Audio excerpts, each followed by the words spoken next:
Bonjour à tous, aujourd'hui nous allons analyser la performance des SCPI en 2025 avec une nouveauté majeure, l'introduction de la performance globale annuelle, la PGA, ce tout nouvel indicateur qui vient compléter le traditionnel taux de distribution. Alors au programme aujourd'hui, tout d'abord le classement par ce nouvel indicateur, le classement par le taux de distribution et en fin de vidéo une comparaison des deux classements.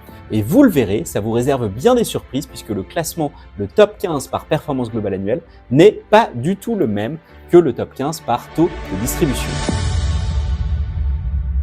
Donc, l'objectif de ce soir est très simple, c'est de parler donc, du classement des performances des SCPI en 2025 avec notamment l'introduction d'un nouvel indicateur, la performance globale annuelle, donc le petit nom, l'acronyme PGA, qui est un nouvel indicateur qui vient compléter le taux de distribution. Et évidemment, on va vous définir cet indicateur.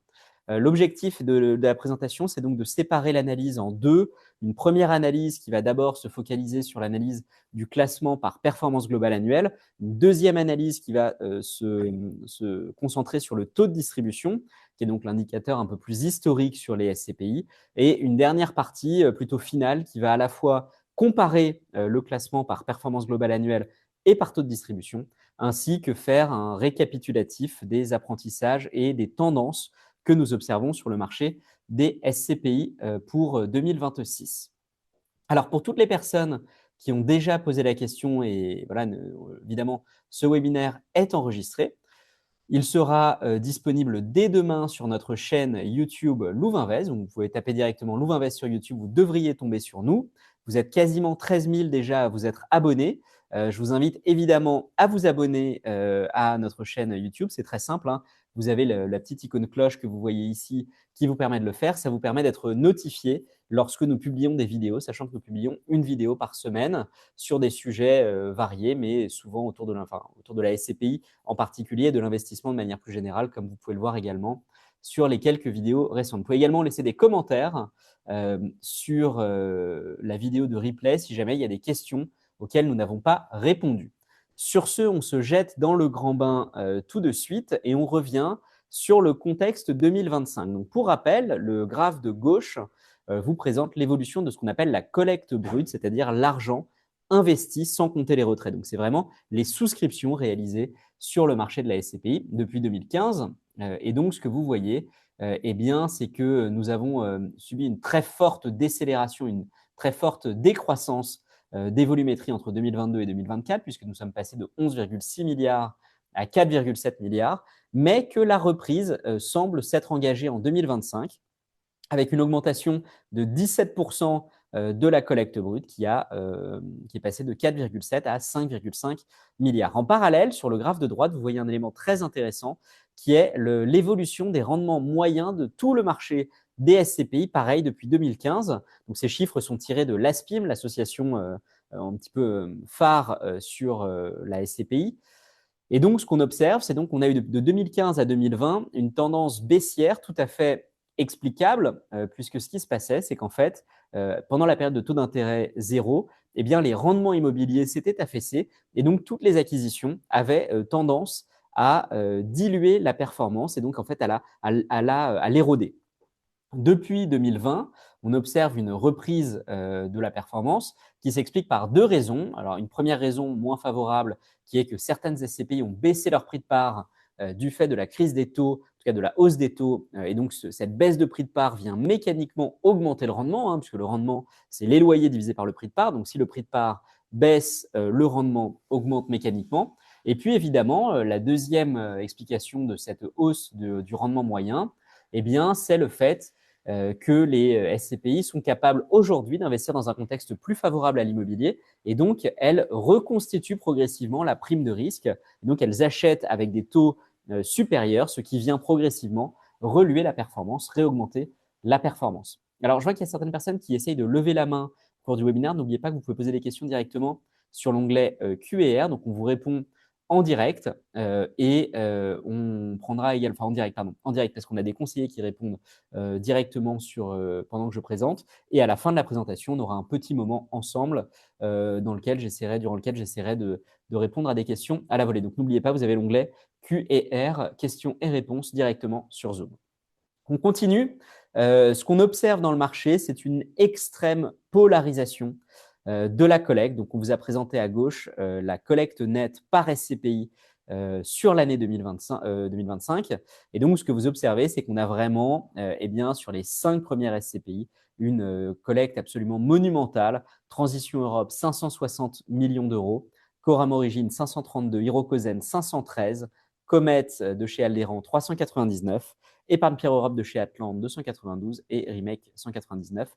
Ensuite, on a Corum Lyon, Crystal Life, Sophie Dynamique et Activimo qui ferment le tableau du top 10. Alors, on vous a présenté également à droite le top 10 de la collecte Louvre par SCPI. Donc, ce qui est intéressant, c'est quand on regarde le top 5, c'est quasiment le même des deux côtés. La seule différence étant que chez Louvre Invest, on a Remake Life qui est dans le top 5, qui est en fait sixième de la collecte globale, et Épargne Pierre Europe qui eh bien, n'est pas dans le top 10 Louvre. On observe également quelques éléments assez intéressants, donc notamment le fait de voir par exemple Wimo One ou Hiroko Atlas qui apparaît dans le top 10 de la collecte chez Louvre Invest.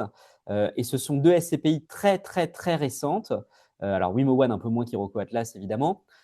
Mais ça illustre un élément que je répète souvent, qui est qu'en fait, souvent, la communauté, en tout cas la clientèle Louvre Invest, a tendance à être un peu en avance sur certaines tendances. Et je n'ai aucun doute, notamment, que l'on verra, en particulier Wimo One, remonter très fortement et très bientôt dans le tableau de la collecte globale. Alors, avant de continuer, puisqu'on va parler de la performance ensuite, je me permets un petit moment réglementaire et je vous rappelle que l'investissement SCPI comporte des risques, en particulier de perte en capital et de liquidité, c'est-à-dire de ne pas pouvoir vendre quand on le souhaite, que les performances passées, puisque c'est évidemment l'objet de tout ce webinaire, ne préjugent pas des performances futures et que les rendements des SCPI ne sont pas garantis. Ces remarques faites, on peut se lancer sur le classement dans la section dont je vous parlais, qui est la section performance globale annuelle. Et on va commencer très simplement par un rappel de ce qu'est la performance globale annuelle. Eh bien, la performance globale annuelle, c'est la combinaison du taux de distribution, donc les loyers de la SCPI, divisé par le prix de la part au 1er janvier de l'année, plus la revalorisation. Pour faire simple, une SCPI dont le rendement, le taux de distribution serait par exemple de 5% et qui revalorise de 2%, eh bien, sa performance globale serait de 7%, 5 plus 2. C'est une demande de l'AMF qui a souhaité que le taux de distribution soit complété par un indicateur plus global et donc en particulier pour refléter les potentielles évolutions du prix de la part.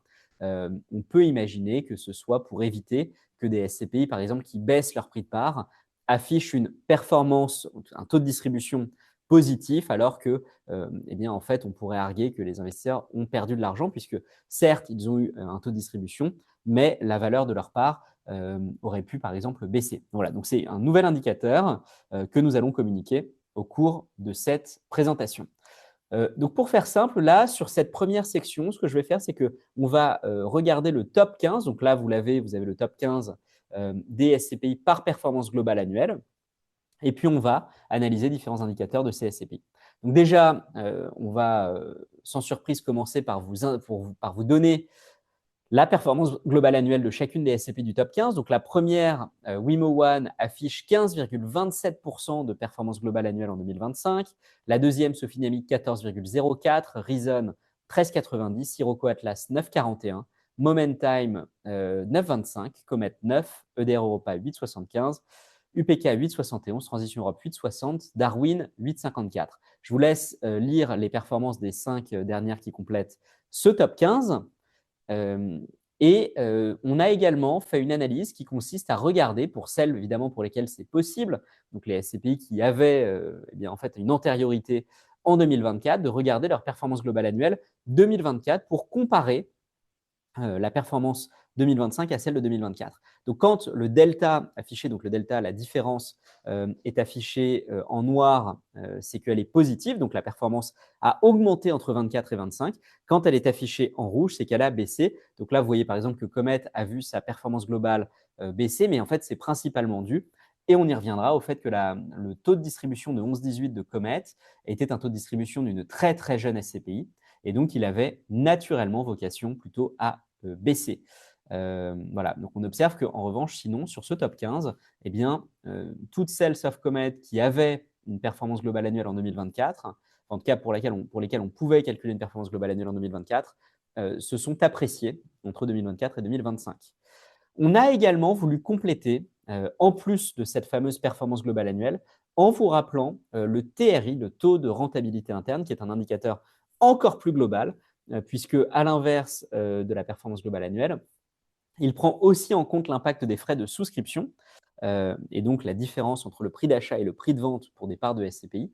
Et vous le voyez ici, donc quand on avait déjà un TRI, c'est le cas par exemple sur Transition Europe ou sur Darwin, c'est un TRI cible, mais c'est le cas, je pense, sur Transition Europe, puisqu'on affiche sur 2 ans. Et donc, sinon, on affiche la cible qui a été annoncée par la société de gestion. Alors, la raison pour laquelle on a souhaité vous afficher cela, c'est parce qu'on voulait vous illustrer la différence quand même très importante entre les performances globales annuelles affichées, et on reviendra un petit peu plus loin sur l'explication de cette différence. Donc, on a voilà, la 15e SCPI est à une performance globale annuelle en 25 de 8,21%, et pourtant elle affiche un TRI cible sur 10 ans à 5%. Et vous le voyez, c'est vrai pour toutes les SCPI. Wimo One, par exemple, à 15,27 en 2025, continue d'afficher un TRI cible à 7,5. Et donc, la raison pour laquelle on souhaitait vous afficher cela, c'est de ne pas finalement se baser uniquement sur la performance d'une année, puisque celle-ci peut être gonflée de manière tout à fait logique dans les premières années d'existence d'une SCPI.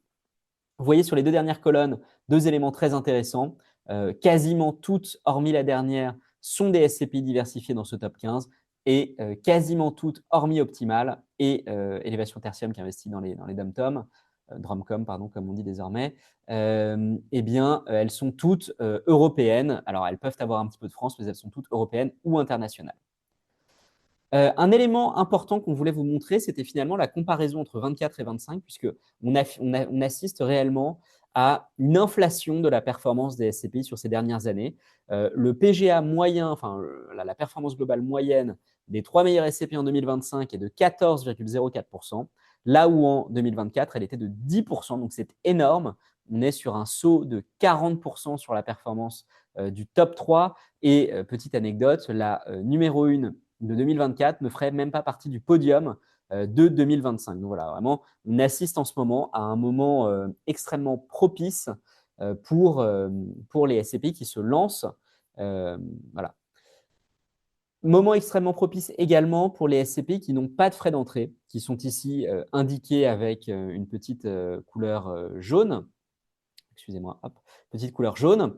Et donc, ce que vous voyez, c'est que finalement, eh bien, sur ce top 15, on a une forte représentation des SCPI sans frais d'entrée qui représentent 3 parmi celles-ci. Et puis, dernier élément, et c'est encore plus criant que ce qu'on vous a montré jusqu'à présent, eh bien, c'est l'année de création. On se rend compte que la plus vieille SCPI de ce top 15 a été créée en 2020. Ce sont donc des SCPI extrêmement récentes qui trustent le tableau. Vous voyez d'ailleurs un très grand nombre d'entre elles qui ont été lancées en 2024, 2023, 2022. Voilà, donc des SCPI extrêmement récentes qui tirent leur épingle du jeu. Et la raison pour laquelle je vous souligne ça, c'est parce qu'en fait, c'est normal. Il faut bien comprendre que vous avez un effet relutif.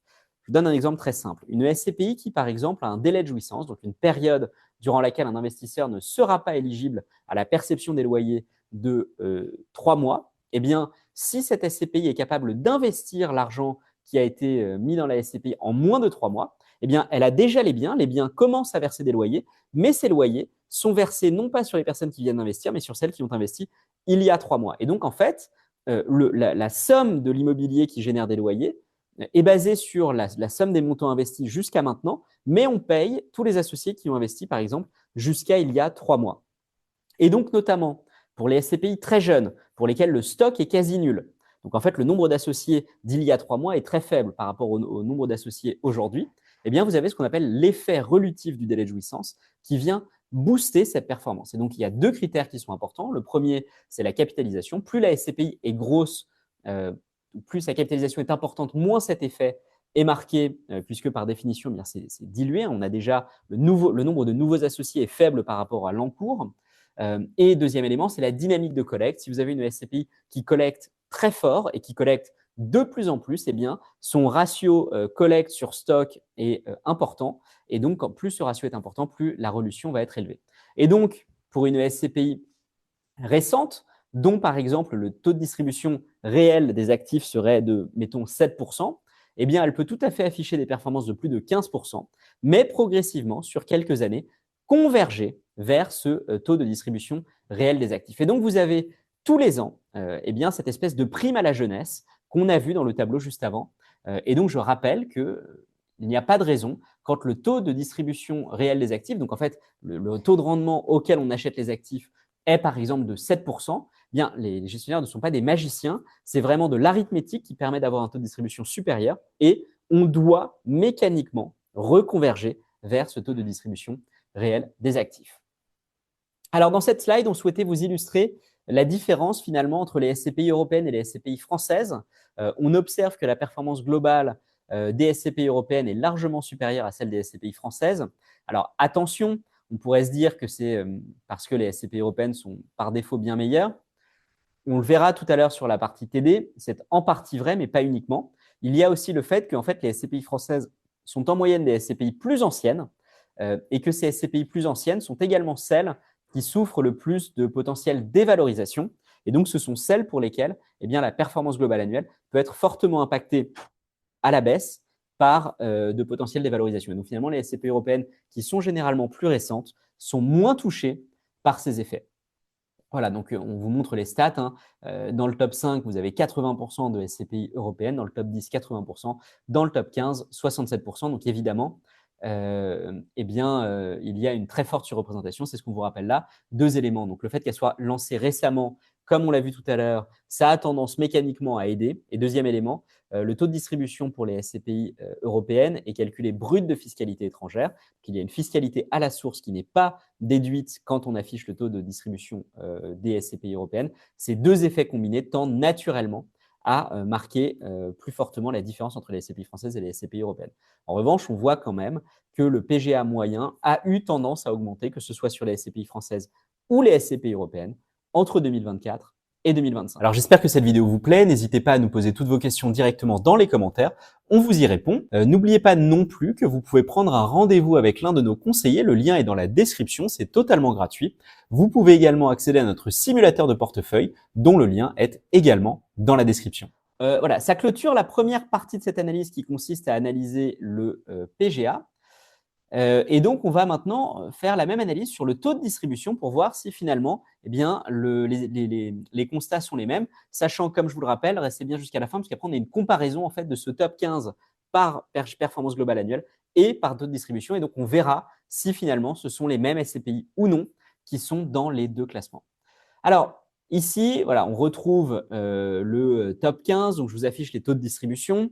Alors, on reconnaît quand même certains des acteurs des slides précédents. Hein. Wimo One reste premier, puisqu'en fait, la performance globale annuelle de Wimo One est uniquement composée du taux de distribution. Reason perd 1%. Hiroko Atlas entre sur le podium à 9,41.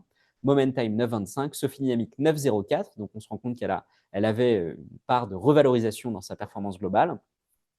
Comet 6e, 9%, 8,75 pour EDR Europa, 8,25 pour Élévation Tertium, 8,07 pour Mistral Sélection et 8% pour Eden. Je vous laisse comme toujours lire les 5 suivantes qui ont également de très bonnes performances puisque la dernière de ce top 15, Hirokozen, affiche 7,14% de taux de distribution. Donc, comme sur les slides précédents, nous avons ici réalisé l'analyse de ces SCPI pour celles d'entre elles qui avaient un TD en 2024. Et là, pour le coup, eh bien, cet effet de baisse du taux de distribution que je vous illustrais par un graphique il y a 2 slides est beaucoup plus net puisque toutes les SCPI qui avaient un taux de distribution en 2024 ont un taux de distribution 2025 inférieur à celui de 2024. Et donc, la raison pour laquelle vous n'aviez pas la même chose sur la performance globale annuelle, c'est que eh bien, pour toutes les SCPI du top 15, en fait, la performance globale annuelle est supérieure ou égale au taux de distribution puisqu'elle vient s'accompagner d'une revalorisation. Et donc, en fait, vous aviez beaucoup de SCPI qui ont revalorisé, dont le PGA a donc monté,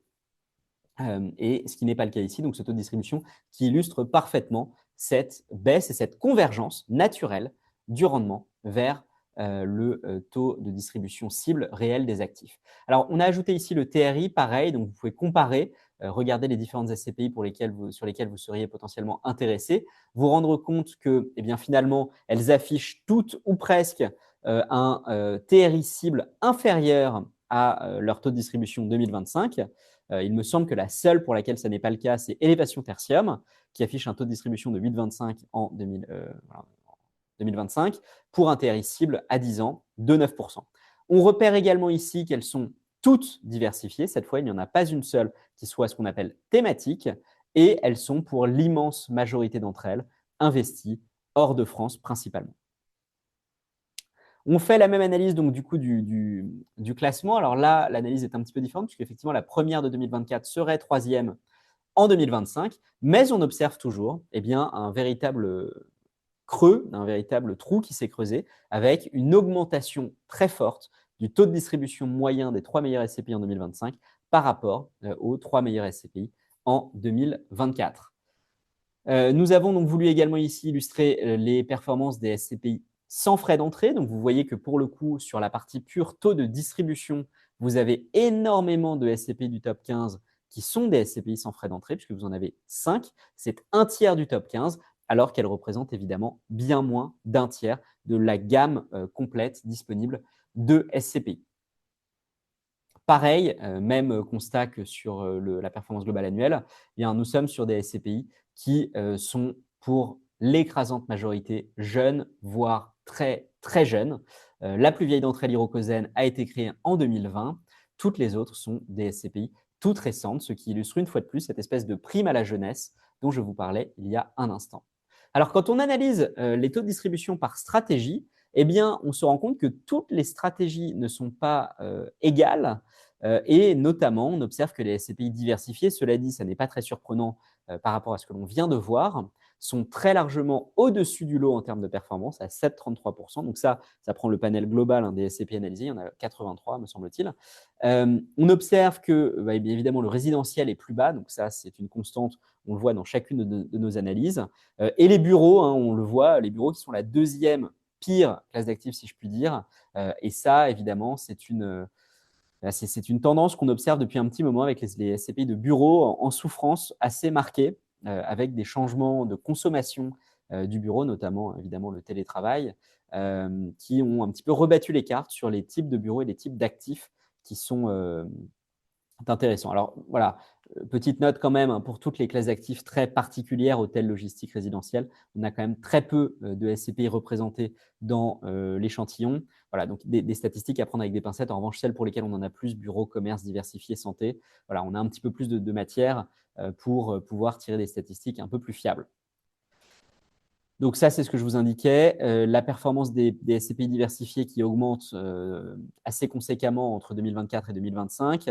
La collecte qui est très largement drivée par les SCPI diversifiés, ce qui n'est pas étonnant quand on regarde le top 15 des performances. Et finalement, de la pierre résidentielle qui tire les SCPI résidentiels vers le bas. Quand on regarde l'évolution, et notamment la comparaison entre les SCPI européennes et les SCPI françaises, comparativement à la performance globale annuelle, on se rend compte qu'ici, le taux de distribution sur les SCPI françaises est supérieur à la performance globale annuelle. Et donc, c'est ce que je vous expliquais. Parmi les SCPI françaises, vous avez beaucoup de SCPI plus anciennes qui ont pu subir des baisses de prix de part qui se reflètent dans la performance globale annuelle, alors que ça ne se reflète pas dans le taux de distribution. Donc, voilà pourquoi vous avez un taux de distribution aujourd'hui qui est supérieur à la performance globale annuelle. Et puis sur les SCPI européennes, pour le coup, c'est l'inverse. Le taux de distribution est inférieur à la performance globale annuelle. Dans tous les cas, excusez-moi, on observe toujours une très forte surreprésentation des SCPI européennes dans le top 5, 10 et 15. Et donc, les éléments dont vous avez déjà parlé continuent de s'appliquer, notamment la partie fiscalité étrangère sur le taux de distribution brut pour les SCPI européennes. Alors, on rentre dans la dernière partie, le dernier sprint, si je puis dire, de cette analyse, puisque maintenant, on va s'amuser à analyser la différence potentielle entre le classement par taux de distribution et le classement par performance globale annuelle. Donc, ce qu'on observe ici, c'est qu'on vous a montré finalement la décomposition de la performance globale annuelle. Donc, on vous montre la performance globale annuelle, le taux de distribution et la revalorisation potentielle. Donc, on observe qu'une partie conséquente du top 15 par PGA des SCPI, une bonne partie d'entre elles, en fait, ont bénéficié plein pot d'une revalorisation. On a Optimal, Cœur d'Europe et Login qui ont chacune revalorisé de 2%, ce qui vient évidemment les aider. Et voilà, ensuite des SCPI qui ont revalorisé de manière un petit peu plus modeste, donc Reason, Transition Europe, Darwin et Epsicap Nano, autour de 1%, ce qui permet également d'augmenter. Et donc là, eh bien, ce qu'on a essayé de faire, c'est finalement de se dire, est-ce qu'on a une constance entre le top 15 par PGA et le top 15 par taux de distribution? Et donc, c'est assez intéressant puisqu'en fin de compte, on se rend compte que jusqu'à la 7e SCPI, eh bien, finalement, ce sont les mêmes. Alors, modulo Sophie Dynamique qui passe de 2 à 5, donc 2 en PGA et 5 en TD. Mais finalement, les 7 premières sont exactement les mêmes. En revanche, dans les 8 d'après, eh bien, il n'y en a que 3 qui étaient dans le classement par performance globale annuelle, qui sont encore dans le classement par taux de distribution. Toutes les autres eh bien, sortent du classement par taux de distribution et en fait, finalement, gagner des places, si je puis dire, du fait de revalorisation sur leur prix de part. Donc, c'est le cas notamment de UPK, Optimal, Epsicap Nano, Cœur d'Europe et Login. Et donc, vous avez eh bien finalement cette comparaison et cette évolution entre les SCP. Donc, à vous de voir, effectivement, si vous privilégiez plus ou moins la performance globale annuelle ou le taux de distribution. Mais en tout cas, ici, vous avez la comparaison entre les deux. Alors, si on veut prendre un petit peu de recul, quelles sont les perspectives et qu'est-ce qui se dessine par rapport à la performance des SCPI à la suite de cette analyse? Bon, déjà, il y a un élément important qui va être de rester attentif à l'évolution de la valeur de reconstitution. On observe qu'avec ce nouvel indicateur de la performance globale annuelle, eh bien, il y a quand même une petite, voilà, un petit bonus pour ceux qui vont revaloriser. Alors évidemment à la hausse, hein, j'entends, ceux qui dévalorisent malheureusement vont voir leur performance globale baisser très largement. Et donc, pourquoi être attentif à la valeur de reconstitution? Eh bien parce que cela va vous permettre potentiellement d'identifier des opportunités sur des SCPI pour lesquels la valeur de reconstitution pourrait être un petit peu élevée par rapport au prix de part et qui, avec ce nouvel indicateur, eh bien, finalement, pourrait se dire pourquoi pas revaloriser, en profiter pour booster ma performance globale annuelle et apparaître peut-être un petit peu mieux dans le classement de l'année prochaine. Donc évidemment, on fera un webinaire dédié à l'analyse de la valeur de reconstitution pour essayer de repérer peut-être ces opportunités. Mais en tout cas, un point très important et évidemment, on se rend compte que la partie revalorisation va, à mon sens, être de plus en plus importante du fait de ce nouvel indicateur. On note également que la collecte 2024 n'a pas du tout été bonne. En revanche, 2025 semble marquer un nouvel élan où on reprend un peu des couleurs sur la collecte en 2025. Et c'est d'ailleurs vrai tant sur la partie collecte que sur la partie performance, puisque nous avons une reprise, et plutôt sur la partie performance, une continuité de cette augmentation, alors qu'on a vraiment sur la collecte une reprise. On ne le répétera jamais assez, l'année 2025 a été totalement polarisée sur la collecte.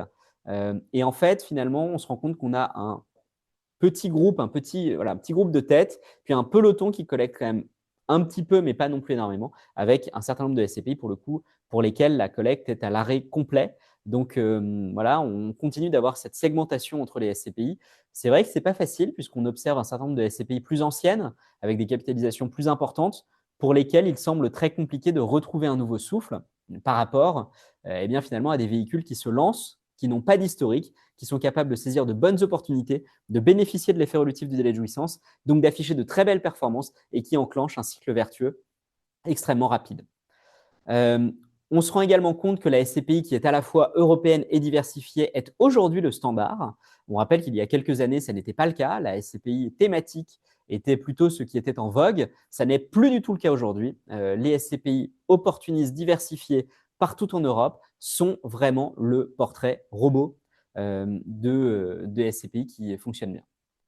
Alors, on voulait vous annoncer une petite surprise également. Donc, nous sommes absolument ravis pour les belles performances de la SCPI Wimo One, de vous annoncer une offre. Le cashback est donc boosté sur la SCPI Wimo One à 5% jusqu'au 25 mars et c'est déjà disponible sur la plateforme. Donc, vous pouvez, si vous le souhaitez, vous rendre sur la plateforme pour souscrire à Wimo One en bénéficiant d'un cashback de 5% jusqu'au 25 mars. Je vous remercie pour votre temps. Je vais donc maintenant regarder si j'arrive à ouvrir le petit onglet « Les questions que vous pouvez poser ». Je vous rappelle que vous pouvez poser toutes vos questions sur l'onglet « Questions et réponses » qui se situe dans la barre de Zoom. Alors, on a une première question d'Eric. Le rendement moyen est à 4,91%. Les SCPI que vous proposez autour de 6,5-7% sont-elles structurellement capables de maintenir cet écart à long terme? Alors, pour le coup, la réponse est, à mon avis, oui, si on reste, si on parle bien de 6,5-7%, parce qu'en fait, ce qu'il ne faut pas oublier, c'est que le rendement moyen de tout le marché prend en compte aussi toutes les SCPI qui ont beaucoup acquis de biens durant la période de taux zéro, et donc des biens dont la performance était structurellement bien plus faible. Toutes les SCPI pour lesquelles vous avez des rendements aujourd'hui à 6,5-7% et qui les maintiennent, je pense par exemple à Hirokozen qui date de 2020, qui maintient encore une fois à 7,14, eh bien celles-ci finalement sont à une taille critique qui peut espérer, qui peut permettre d'espérer, pardon, de maintenir ce rendement sur une période assez longue, effectivement. Donc 15, c'est sûr que non. 6,5-7, oui, je pense. Question d'Arnaud, comment s'assurer que les SCPI faisant de grosses collectes investissent dans des biens de qualité, qu'ils n'investissent pas dans des biens surcotés afin de toucher les loyers au plus vite? Et écoutez Arnaud, c'est malheureusement une question difficile. La seule manière de vous forger une opinion par rapport à cela, c'est d'analyser les bulletins trimestriels dans lesquels vous avez les acquisitions des SCPI. Vous pouvez également en parler avec nos conseillers qui épluchent les bulletins trimestriels tous les 3 mois pour justement comprendre la stratégie et potentiellement eh bien, décrypter ce qui se passe.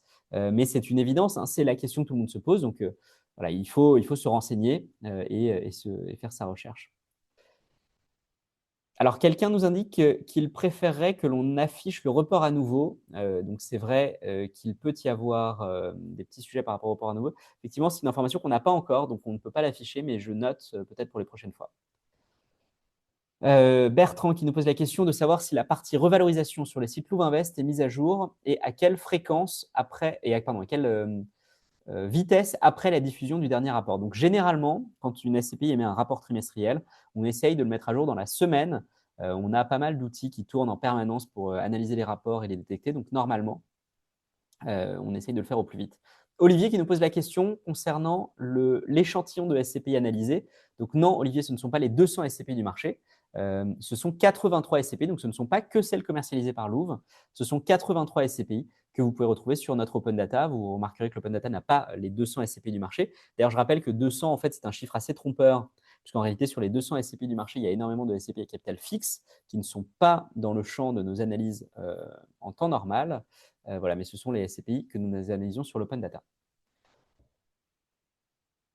Alors, quelqu'un qui nous propose d'ajouter les taux de fiscalité par pays. Alors, c'est une très bonne remarque.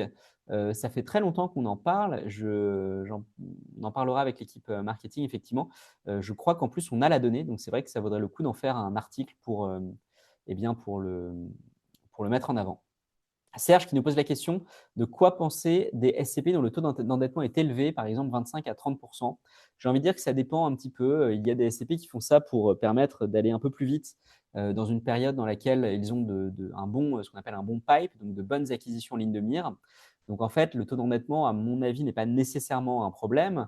La question, c'est plutôt son utilisation à bon escient. Donc normalement, vous avez des informations dans les rapports trimestriels et dans les rapports annuels pour mieux comprendre la stratégie d'endettement de la SCPI. C'est ce que je vous invite à faire. Dans l'incertitude des SCPI très récentes, doit-on privilégier les grosses collectes pour avoir les meilleures performances à long terme? Alors, oui, en partie, parce que l'avantage quand même d'avoir une forte collecte, c'est que vous allez avoir un effet relutif plus important. Vous allez aussi avoir finalement un peu plus de diversification, enfin même potentiellement beaucoup plus de diversification. Donc oui, je pense que c'est intéressant d'aller sur des SCPI qui collectent, notamment parmi les SCPI récentes, pour ces deux aspects. On remarque que peu de SCPI augmentent leur prix de part pour rejoindre les valeurs de reconstitution. Est-ce par prudence? Elles font en général un tiers du chemin. Alors, il y a plusieurs éléments de réponse par rapport à cela. Le premier élément de réponse, c'est que quand vous avez une valeur de reconstitution qui est largement au-dessus de votre prix de part, eh bien, en fait, vous venez diluer la valeur de reconstitution. Parce qu'en fait, quand vous collectez beaucoup, par exemple à 200 euros, alors que votre valeur de reconstitution est à 220 euros, par exemple, eh bien, mécaniquement, ça va venir faire baisser la valeur de reconstitution. Donc, c'est vrai que certaines SCPI vont choisir de se remettre à la valeur de reconstitution. D'autres vont garder un petit filet de sécurité, si je puis dire. Donc oui, quand elles gardent un filet de sécurité, c'est généralement par prudence, tout à fait. Bonjour, vos chiffres ne démontrent-ils pas que comparer des SCPI de moins de 3 ans avec les autres en termes de consistance de la performance est un petit peu faussé? Vous l'avez expliqué, donc les classements de performance devraient les différencier pour plus de transparence. Merci pour ce webinaire. Écoutez, merci à vous d'avoir suivi ce webinaire. Oui, on pourrait tout à fait segmenter les classements par catégorie d'âge, mais au fond, je ne sais pas vraiment si ça aide beaucoup les épargnants qui, en réalité, souhaitent plutôt savoir quels sont les SCPI offrant les meilleures performances aujourd'hui. Mais pourquoi pas? Effectivement, je l'ai rappelé à plusieurs reprises, hein, il y a une vraie prime à la jeunesse, donc par défaut, une SCPI récente va avoir tendance à avoir une meilleure performance. Bien, écoutez, on arrive au bout de ces questions, me semble-t-il. Ah, pardon, excusez-moi. Il y a une dernière question qui rejoint celle dont on vient de parler. Ne serait-il pas souhaitable, compte tenu du fait que l'investissement SCPI est sur du long terme, de faire ce genre d'analyse sur une période plus longue, comme 3 ans? Cela permettrait de lisser les aspects relatifs et de mieux apprécier les revalorisations des parts sur une période plus longue. Alors oui, vous avez raison, sauf qu'il y a énormément de SCPI qui se sont lancés récemment et donc on ne pourrait pas les inclure. Or, eh bien, c'est pour ces SCPI récentes, les investisseurs se demandent souvent s'ils doivent investir ou non et quelles sont leurs performances. Donc, en fait, je comprends, et ça rejoint la réponse que je faisais tout à l'heure, oui, vous avez raison, c'est intéressant de regarder sur plus long terme, mais il est aussi important, à notre avis, de répondre à des questions comme finalement quelles SCPI récentes marchent bien. Merci beaucoup d'avoir suivi cette vidéo. Peut-être que vous avez également été surpris par cette différence entre le classement par performance globale annuelle et par taux de distribution. Vous pouvez nous poser toutes vos questions directement dans les commentaires et je vous rappelle, pour ne rien rater de nos prochaines vidéos, abonnez-vous.